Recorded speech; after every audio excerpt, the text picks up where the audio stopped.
Well, hi, everybody, and welcome to what we'll call a bonus edition of Inside Furman Athletics. Happy Thanksgiving week. I am Dan Scott, the voice of the Paladins, joined by Clay Hendrix. Last week, we told you that the visit with Jason Donnelly and Robert Gary would be the last Inside Furman Athletics we did until after the first of the year, and that was the plan. But with football season wrapping up and there not being a Furman Football Monday officially on the schedule for this week, thought it would be appropriate to do one more Inside Furman Athletics before the year is up and wrap up the 2021 football season. And Clay Hendrix was kind enough to agree to spend some time with us here this morning. How are you? I'm well. It's been a busy Monday morning. A little different than the last few Mondays, or the last Mondays for quite a while. But we actually did a team meeting this morning at 7:15. Mondays are challenges for us anyways, just with the way the class schedules are. But just tried to do a wrap. Yeah. With all of our team. Basically we're off until Christmas, really. We'll get back in the weight room a little bit next week, and then we start finals the following week. And we've got 11 of those 13 seniors will be graduating, be gone here in a couple of weeks. And in fact, 2 of them weren't there. They had job interviews this morning. So that's a good thing. So, but just trying to wrap some stuff up. The road to recruiting is getting ready to crank up. Sunday's the first day we can actually be out. And official visits coming up. So December will be busy for us, even though we're not playing. It's got to be something of a relief, I would suppose, to, in one sense anyway, to be able to look at that week coming up on Sunday where you can actually get out on the road again, when we have just come through a period where you couldn't go out, recruits couldn't come in.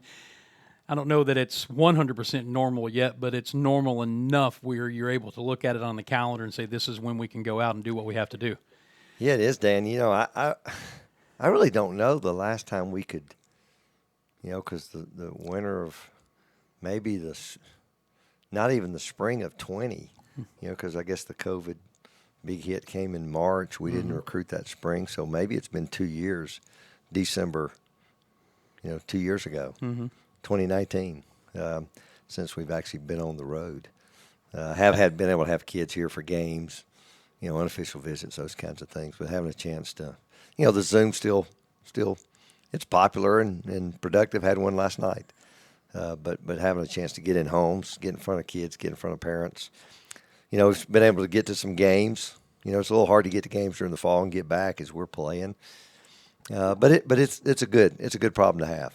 I wish we were playing this week, but really proud of our team. How we finished. Really good win for us Saturday, and great way to send out our seniors and get a little jump start, for the next season. And the last year and a half it's been crazy. You have a chance to sit and think about it. And I told our team, I'm sure I'm not exact, but I think we've practiced 27 weeks since last January, practiced football. And if you've ever been a football player, you understand what that's a large number.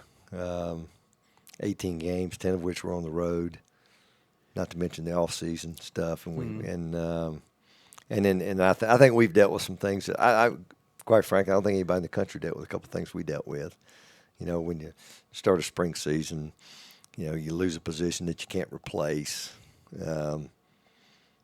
It's just and then all these rules passed, the transfer stuff. And it's literally taken us, 10, 11 months to kind of dig out of that. And there's just no easy way no quick fix.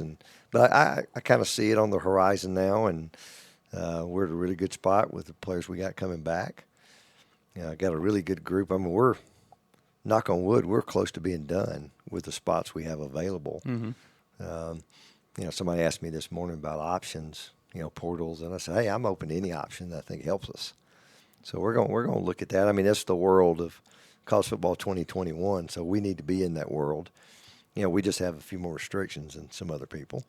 But there's a lot of positives that come out of that too. I was going to go down the road that you went there because I think you and your staff and your players are really to be commended, because it was just this past week when we were doing our preparation for the Samford game, and I think I was sitting in your office, and it's the first time that you or anybody associated with this program mentioned anything about what a long grind it's been going back to the spring, 27 weeks of practice, 18 games since the end of February last year, 10 of those on the road. You guys, just whatever came, you wore it and just set your mind that, hey, this is what we have, this is the situation, and we're going to deal with it. Nobody complained. Nobody moaned about it. You just went about your job and went out and tried to make the best situation. It didn't turn out the way you wanted to, right, but you went about it in as professional a manner as I think anybody could have hoped for. Well, you know, you don't want to complain about it because it was, but in reality, it was what it was. Mm-hmm. And, you know, I think you take it back even 6 months earlier than that. Dan, you know, here in August 2020, you know, I think we were picked to win the league. Mm-hmm. We had a really good football team coming back. We were pretty solid. Had two redshirt sophomore quarterbacks that had played well at times, well enough to get us in the playoffs in 19. Mm-hmm. And I think we were, you know, obviously we were excited to play. I think a lot of teams in our league weren't.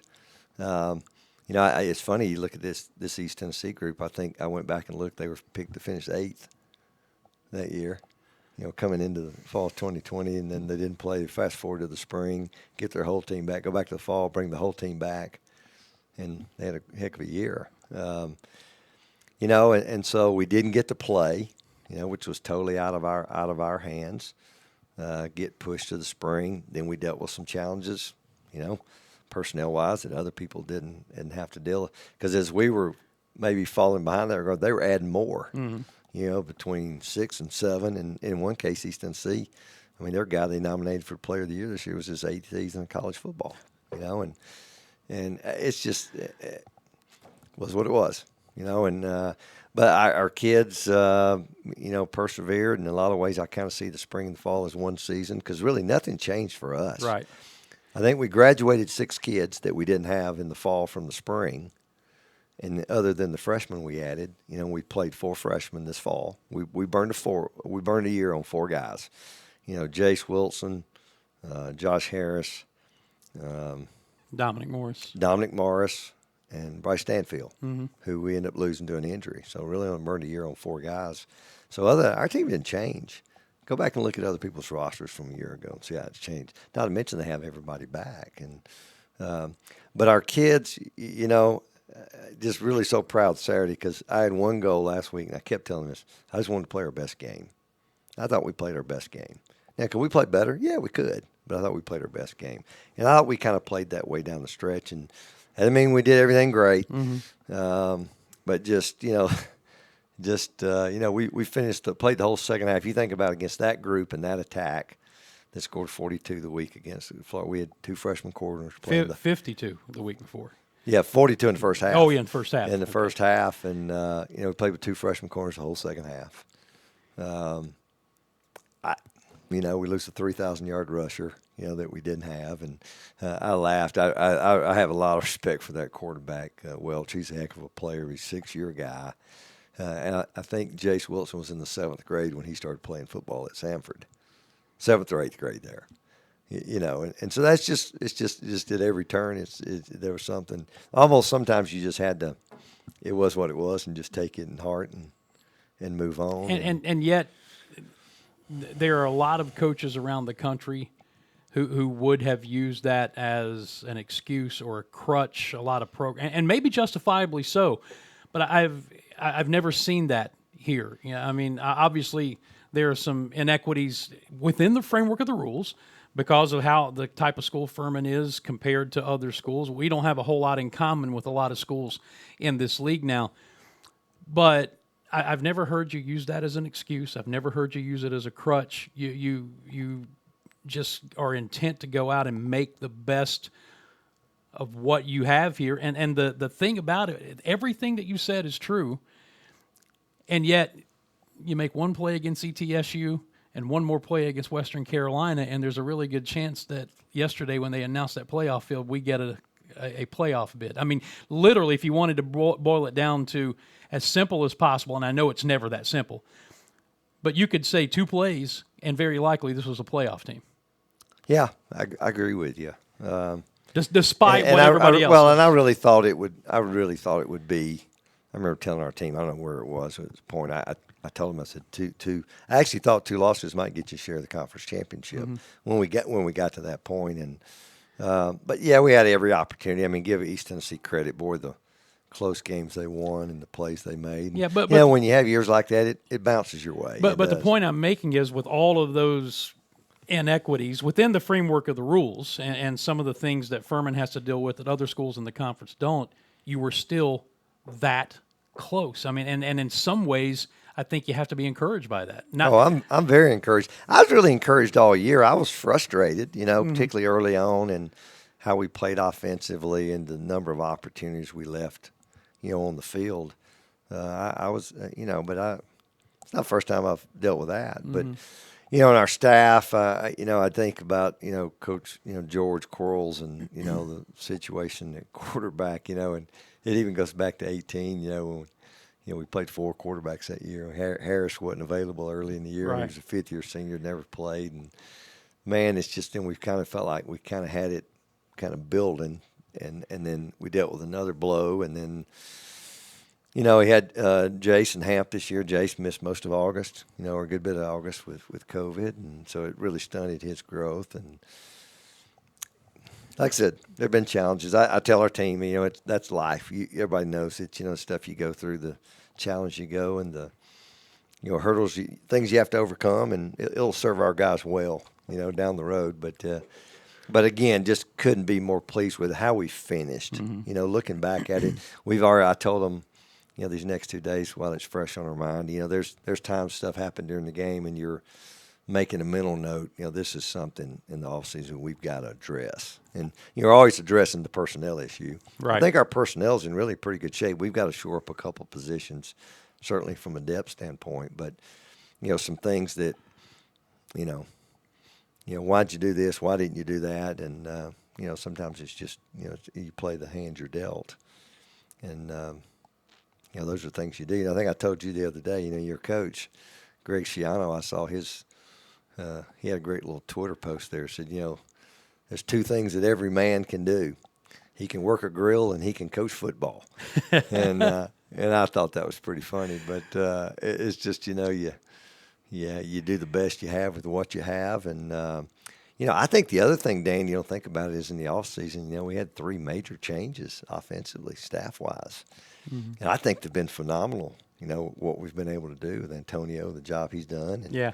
I'm sure he thought he's going to have Devin Wynn all year. Nick Verna came in at tight end, and obviously we had a good Ryan Miller. But you saw Ryan Miller even with the challenges of getting him the ball sometimes, had a great year. And then I'm just telling you, Drew Duke did a phenomenal job with that group up front. I thought they were really, really good all year. I really do. You can nitpick like a lot of people like to do in this game and this game, but and we got 9 of the 10 coming back and recruited well there, and so I'm excited about the future. There are certainly some things we got to address, and we will. But again, it's not always as easy as there's just a few more boxes you have to check, and as you say, that it's been an unlevel playing field largely in lots of ways, and I won't get into that, but. I'm confident in Jason Donnelly and some things he's done. Dr. Davis, as early as last week, or she's doing some things to help us, just competitively. And we've recruited. I think in my time here, I think we have as good a group of students, athletes as we've ever had here on our football team. That's a credit to our coaches who we've targeted. So I think we have a good formula for who can be successful here. But there are some things with the changing landscape in the NCAA, that you got to competitively, you got to help us a little bit just to try to balance it out. Because, I'll be quite frank, there's a number of schools we play every year that we have nothing in common with. Right. And all of these rules, they hurt people like us that have standards, that have high standards, who we easily have the highest of anybody in our league. And when you look, I think if you look around the country, the people that I always say are like us, that truly recruit kids that we recruit, the Stanfords and the Northwesterns, and let's see what kind of years they had. You know, I looked at the other school that I know of in the country that lost a quarterback was Houston Baptist. They went 0-11. He's starting at Western Kentucky. The difference with them, they played in the fall. Mm-hmm. He only played in 4 games. He had great numbers. They didn't play in the spring, came back to the fall, and went 0-11. I don't know. There were some others out there, but those are the two, us and them, that really dealt with that. Right. So, but again, I think we're managing it well, and had a really productive meeting this morning, and just kind of give them a little bit of an idea going forward, some Right. timelines and those kinds of things. I want to ask you about something. David Cobb tells the story about a conversation he had with Bobby Lamb about during a game. There's all the chatter in the head coach's headphones. Coach, we ought to do this. Coach, we ought to do that. Until it comes down to the time to make the call on what to do when the game is on the line at the end of the game. And then Bobby said that it got eerily quiet in those headphones. Is that accurate? That actually happened Saturday a couple of times. We took that. Well, I took that field goal off. It got really quiet. We kicked the field goal down there, and they jumped off sides and put it to the 2.5 or 2, and I think I might have even asked a question, and it got really quiet. And then I just was convinced we had to score points. We had to score points in that game, and then sometimes I get that from one of those young guys. Is, Coach, what do you want to do? But no, you don't have a lot of time to think about it. Sometimes you can throw that time out there, and it helps you. Mm-hmm. But sometimes you can't waste the time out to do that. Right. So you have to think about it, and those are the things. As I tell players, those are the great things along the journey that we'll be sitting in a meeting in there one day talking about. Somebody did something, but somebody said, not really so much the game, right? Sometimes, or what somebody didn't say, maybe, yeah. In the game on Saturday, it in a lot of ways, Clay, it mirrored, at least the first half, mirrored our game there in 2019 because they took the opening kickoff right down the field and scored. 75 yards in about 2 minutes and 15 seconds, I think it was, and it's 7-0. Did the same thing in 2019.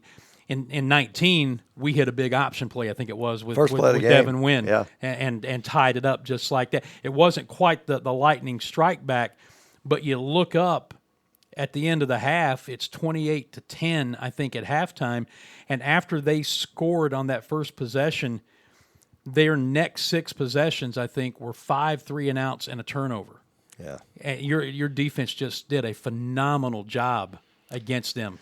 Well, they did, and again, credit, we've had 3 weeks of that, and we hadn't played our best football on defense the last couple of weeks, and it's, you talk about, I told those guys today, the 2 things that stand out for me, when you have your immediate thoughts of, all right, what do you got to address personnel-wise, and, defensively, the first thought was, pass rushers, cover guys. We played the year with 3 or 4 corners most of the whole year. We lost a couple of guys that we'll get back, but that was the thing that stood out. But, Dwayne, mixing it up against a group that you had to mix it up. You couldn't do all or nothing. It didn't work very well for Florida. They thought they were going to go after the guy. Mm-hmm.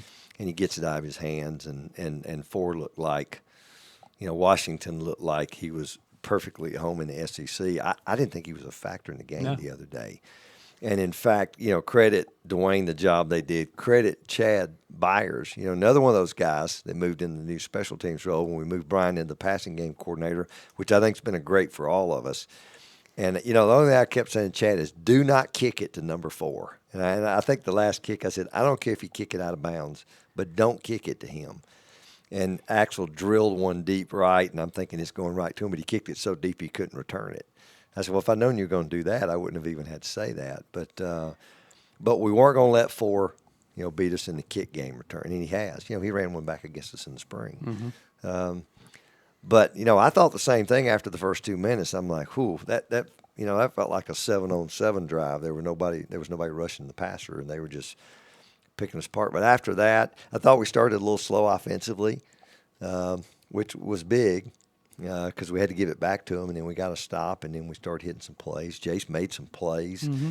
I think within the, he made some freshman plays but he also made a couple of plays, keeping plays alive, getting rid of the ball, scramble for the touchdown, maybe the first score we had when we got down there. And then we just got into the game and, certainly trying to limit the number of times they would touch the ball. And really was funny. I guess they kicked the field goal, and then we got the ball. We were hoping we could get a return. Didn't get a return, and we ran a little zone dive play that we had not called the whole game. Was the play that Don popped, and credit coach for making that call when he did. And it was a play we were checking to a particular look, and we got it called to the right look. Now, you never dream it's going to go 76, 73 yards, whatever it was. And Dom did a great job even getting it to where he did. And then, then second half, great drive, just drive you dream about. And I know you're going to ask me, we go up, I guess, 35-10, then we onside kick it. Something we'd practiced all year long. We had actually a couple of different ones for them because, again, it's one of those games you thought you were going to score a lot of points. And it was there. We had watched them. And I'm just, man, if we get this one, we may have the ball the whole third quarter. And I think it'll definitely be over. And we had a chance to get it, didn't get it. And then, we were talking earlier, you're talking about that midfield going for it. You play a team like them, you can kick it off and kick it in the end zone. They get on the 25. They come around and throw one ball in there at midfield. So, for me, the risk was worth it. And then the other fourth down, I think we can make 4th and 1 against anybody and should. Now, circumstances certainly could affect that. But, I had confidence in our defense, have confidence in our offense. And, and that's one of those you got a short period of time to make that decision. And a lot of that stuff I try to think through ahead of time. What would I do in these certain situations? And we were running the ball well, and they made a good play.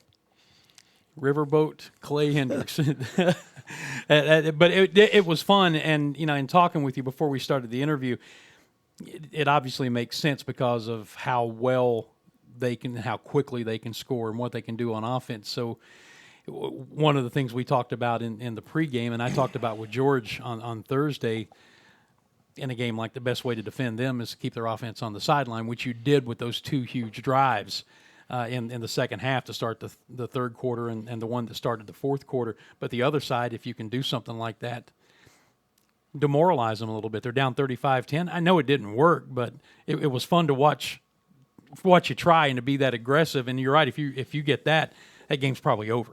Yeah, I agree. And, we'd like to have the kick placed a little farther over than it went.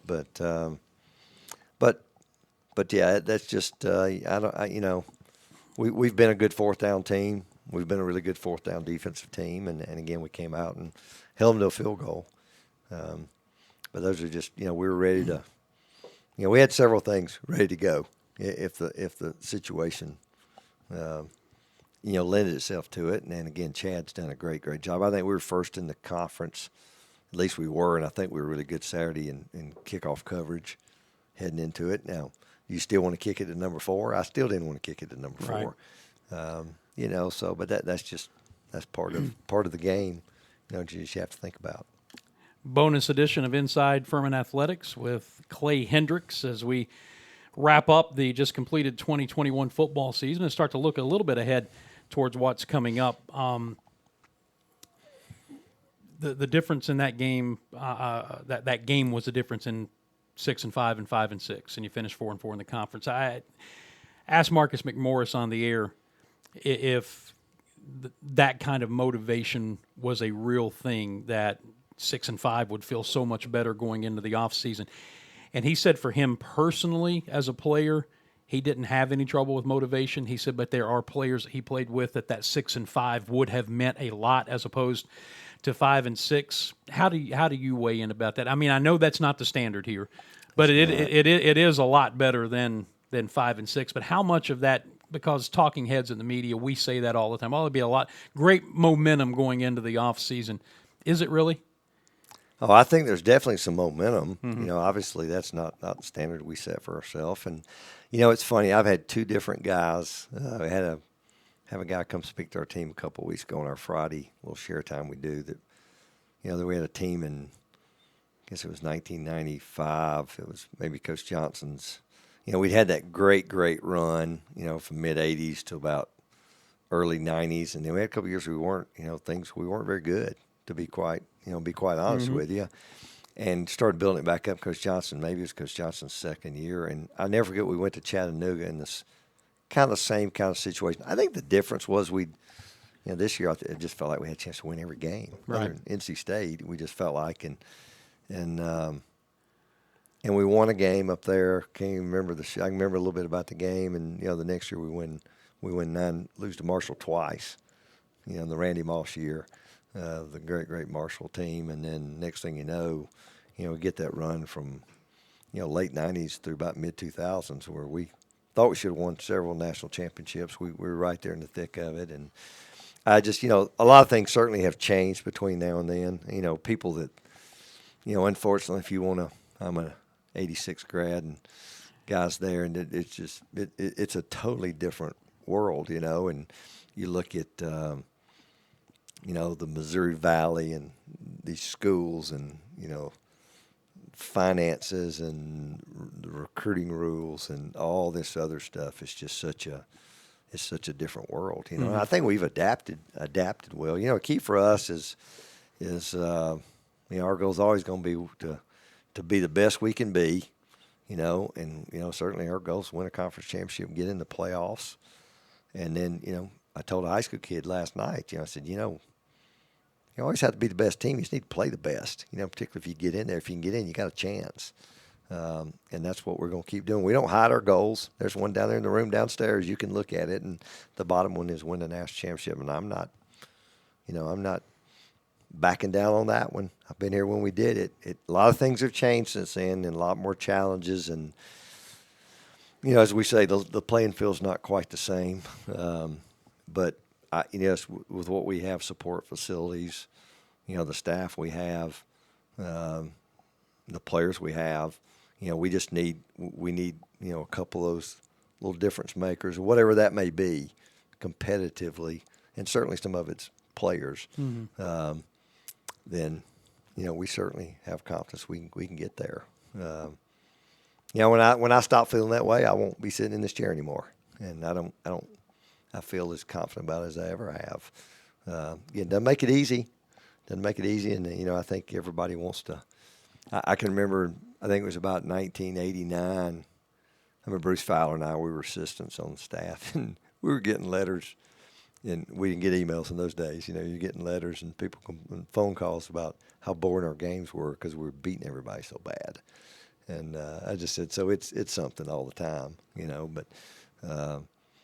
But our kids competed all year for 60 minutes, and you watch down the stretch how easy it would have been to turn it a little bit. That school down the road here is kind of going through that right now. They got a chance for a 9-3 regular season if they beat South Carolina this week, and a 10-win season if they win a bowl game. And, oh, by the way, with everything that's happened, they're still alive to play in an ACC championship game, and fans are losing their minds over it. Well, could you have operated as a player in those days in the world of the internet, or in your early days of coaching? I don't know. Even now, I try to stay away from. I get involved with social media because I have to a little bit with recruiting. But I actually sent Robbie Caldwell a text the other night after their game, and because we don't talk a lot, but we text back and forth. Boy, they've done a great job. Just kind of, in a way, I kind of see us similarities to our season, and some struggles they were having, and they've just kind of continued to grind on through there, and they've clearly gotten better. So I'm happy for him and happy for them. They do things the right way, and I just think usually if you do things the right way, hopefully it's going to pay off for you eventually. And he, we head over there next year, week 2. We go to head over to Death Valley. So, we're just, like I said, what's great about our job sometimes is with us, I think people think, season ends, my wife gets asked that a lot. What does he do when football season's over? But, it's forever changing. We're in the recruiting cycle. Then we'll get in the off-season program with our players. We'll have spring practice, so which keeps it keeps it kind of interesting, going forward. And we're already making plans for spring practice and picking dates. And, we had 2 surgeries scheduled this week for guys that played Saturday that have been playing with. It's just something they're going to have to get taken care of. Right. We've had probably 3 or 4 during the season. There may be another 1 or 2. But that is just kind of part of it, trying to get some of these guys in and back. Because some of them's recovery won't be real long. Some of them, it'll be long enough to keep them out of spring practice. And then it'll be managing your numbers in spring practice. Just, you try to go practice and making sure you got enough guys, got enough depth at certain positions. And I think things that a lot of people don't think about. Right.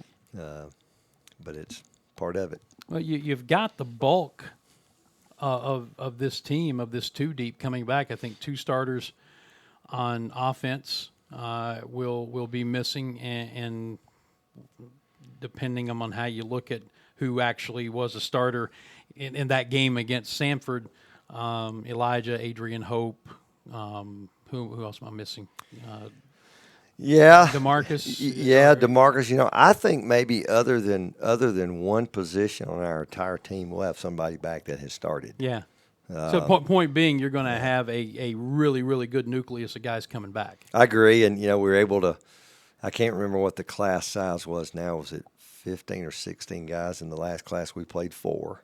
We played a couple other guys a few games, but we were able to redshirt everybody else. And there's some guys I'm really excited about in this group. Some linemen, both sides of the ball, a couple of running backs. There's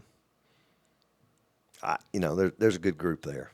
I know I'd leave somebody out, but there's a good group that are going to have to be ready to play for us. And then we've done really pleased where our recruiting is. We got to finish it off here with an early signing day. Can we finish before signing day and get everybody? I don't know if we can do that. We may hold on to a spot or 2. Well, you know as well as I do that fairly or unfairly, the focus of everybody outside the program is going to be the quarterback position going into the spring and what that's going to look like in 2022.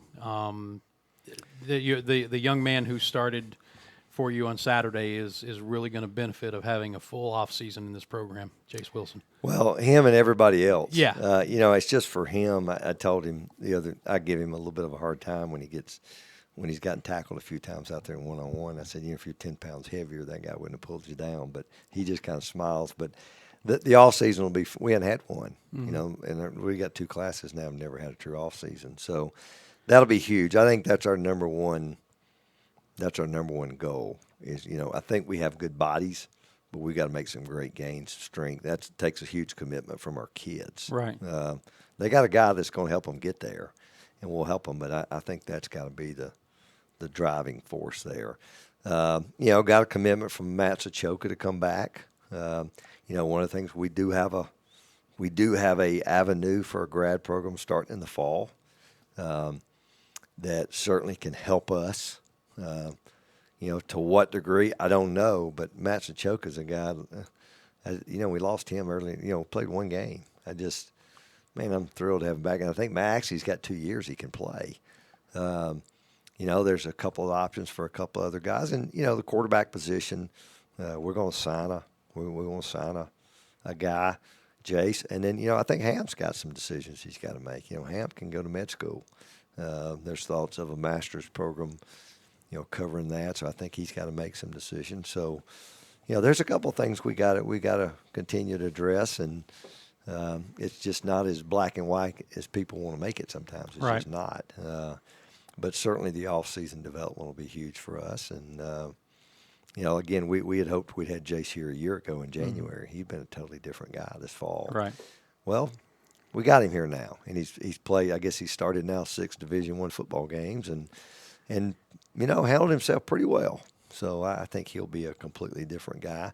If he'll buy in and do all the things we're going to ask of him, which I have absolutely no reason to think he won't because he's done that. He's proven he can go. We can win football games with him. So I'm excited about that part of it. One thing I want to ask you before we wrap it up, and I meant to do it when we were talking about the Samford game, but I don't want to let it get away, was when I did my pregame interview on Thursday of last week with George Quarles, and we were talking about Devin Wynn, and talking about not just the great athlete he is, but how much he's grown as a person and as a leader on this team. And going back to the VMI game, he had 3 carries. He's been trying to play through this groin injury. And if there's anybody who had an excuse to just pack it in, he wants to play beyond this. He wants to play professionally. The playoffs are off the table. He could have just packed it in, said, I'm going to rehab this thing, I'm going to get better, and then do what I can do in the offseason to see if I can get somebody's attention to play wherever it is. He didn't do that. He fought hard to continue to play, and George tells me he's telling him against VMI last week, Coach, put me in, I can at least block for somebody. Okay. And I asked George, I said, if you get into a goal line situation and can get him a touchdown, will you? And he said, absolutely. It happened twice. And the second one, Clay, it was easy to see that he was laboring.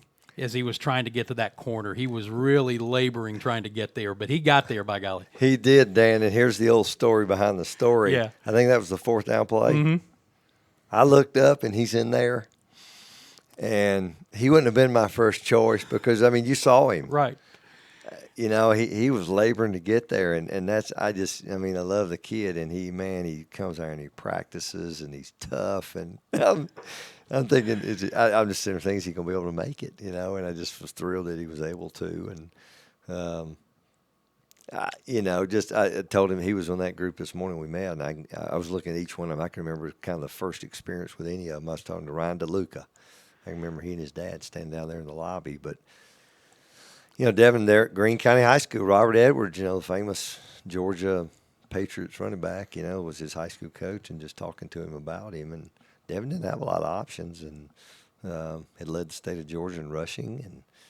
And, you know, I don't know, took a chance, but he's a guy that we felt like could be a good player for us. And again, losing a guy like that, mm-hmm. you know, that we basically didn't, you know, after the Wofford game, we didn't have him. I think he's definitely inside the top 10 all time in just about every rushing category and rushing yards for a career. I think he's either 7 or 8. Had he not gotten hurt, he would have probably landed at number 4 on the all-time list for career rushing yardage at Furman. Now, that is saying something. That's saying something, not to mention he could have certainly helped our team. You know? And not to mention he's done it in a lot fewer carries than all those guys who were in front of him, too.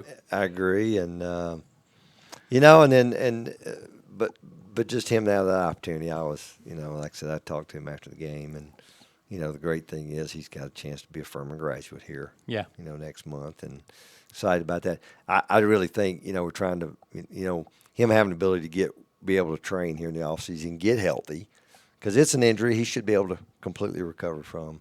Have a good pro day. I'd be shocked if he's not in a camp with somebody. Mm-hmm. And at the end of the day, that's all you can ask, is have that chance. And then all of a sudden there's an old guy named Don Roberto that just mm-hmm. got an opportunity. And young man that you challenged about the midpoint of the season. Well, he did. He didn't play very much. You know, I don't remember what game it was. Maybe it was the Wofford game. He didn't play very much, and more how he responded. And you know, somebody got on to me earlier. I made a comparison early in the year to a guy named Jerome Felton, because I thought some similarities in them, and that's all I was trying to say. I said they're both big guys. They both have really good running skills. They're both really smart. Good teammates, kind of quiet, you know, and but boy, you know, he stepped in a big way, and you know, he's got a lot of football left to play, and so he'll be a fun guy to watch, you know, going forward, and him along with some of these young guys we have, and but now I'm excited about the group, and again, there's some things we got to address, and you know, we were on it way before today. Mm-hmm.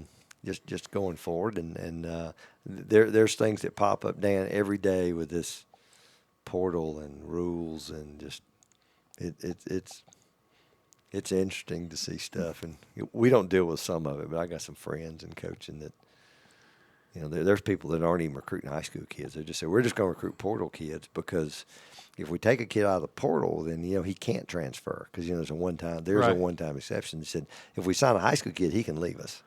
But if we take a portal kid, he can't leave us. And I'm like, what have we gotten to? Right. You know? And so ours is still always going to be, we're going to, you know, we've got to be a, you know, high school recruit, develop, Right. And that's how we're going to do it. And again, we're certainly going to look at options that are out there for us, and we're looking right now, just whether or not some fit us, but we just got to feel good. I just like to say, when I've had a few of those conversations is, when you ask the right questions, do you get the right answers? And just for a guy to be here, and we have I think we have 3 transfer kids on our team, and they're really good players for us, great teammates and great fits, and we recruited them all out of high school. Right. But that's still how we'll approach it, and I think our staff understands that. They understand who can be successful here, and that's how we're going to do it going forward. I hope that our fans can sense the optimism, and all through this season, even as things were not going well, or at least as well as everyone would have hoped, Clay Hendrix, you kept telling me, we're getting better. I can see it. I can feel it. You really love this team. You believe in this team. And I think we saw that manifesting itself in the final couple of weeks of the season. I'm excited about what the offseason holds and looking forward to 2022. I hope our fans are, because I really think, and this is not hyperbole, it's not because I'm got a Furman paycheck and I'm wearing Furman purple. I really believe that there are good and maybe even great things on the horizon for this program, not just somewhere way down the road, but in the immediate future. Well, I feel the same way. I mean, you look at what we did this year attendance-wise. I don't know if we ended up leading the conference. I know we were right at the very top of the conference in attendance, and you think about that. Similar institution we played Saturday, I think, last. Has, larger enrollment than we have. And I think that's only going to continue to get better, particularly with Jason's leadership. And so I'm excited about it. Our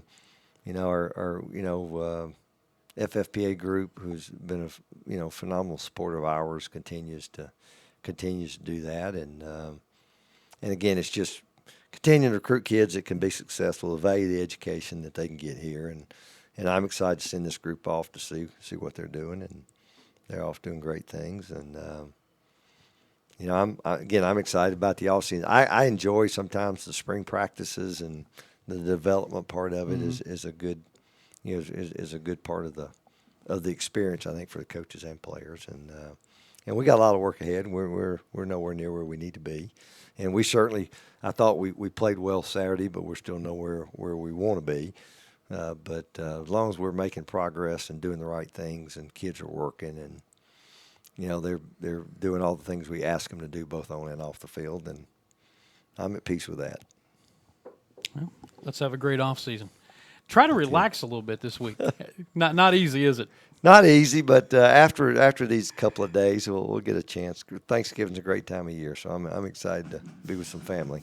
Well, good. I know your family's excited to be with you as well. Thanks for coming and spending some time with us today, and thank you for your access and everything that you allow us to do with the radio network. We really appreciate it. Thank you, Dan. That's head coach Clay Hendrix, and this has been a bonus edition of Inside Furman Athletics. I mean it this time. We won't have another one until January. Happy Thanksgiving to you and your family, and we'll see you again next time. For Coach Hendrix, I'm Dan Scott saying God bless you, and so long, everybody.